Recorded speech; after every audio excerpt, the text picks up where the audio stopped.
Want to prepare for UGC NET Economics 2025 December attempt? Confused about what to study? Let me help you out. Here's a breakdown of the most important topics from the each unit that you simply can't afford to skip. As per UGC NET 2025 June exam, a total of 6 questions were asked from the international trade. I have outlined all the main topics and their subtopics. Moving on to the first theory, that is the classical theory, mercantilism, absolute advantage and comparative cost advantage theories are the important one, in which you have to do the theories, the propounders and the years in which they got established. Next is the neoclassical theory, in which the theory of reciprocal demand and the offer curves are the most important one. Next, the modern theories, in which you have to do the Heckscher-Ohlin theory and the Leontief paradox.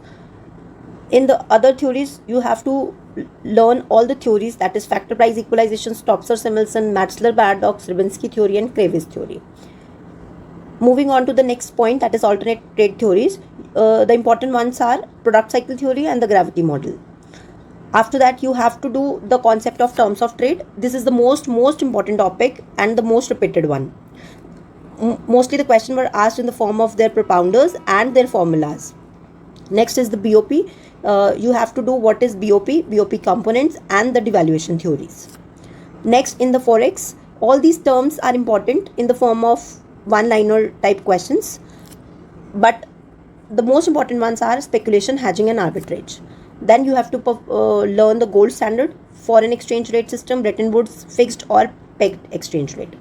Next is optimum currency area, is again an important topic. International organizations, when they got established, their headquarters, their main heads, you all have to do that. And in depth, you have to do the IMF, World Bank subsidiaries, or you can say World Bank arms, then and WTO.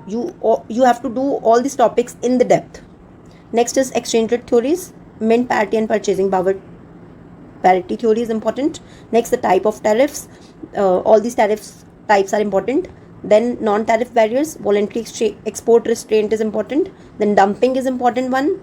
Prebisch-Singer hypothesis, immesmerizing growth hypothesis, economic integration.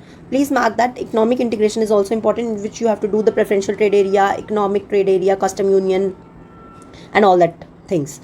After that, European Union and currency systems, in which you have to do what is euro currency market. Then in the miscellaneous topics, you have to do the most favored nation, hard and soft currency, and what is technical progress. Mundell-Fleming model is considered in the macro part, therefore I haven't marked it here. That's all for the international trade unit. Thank you.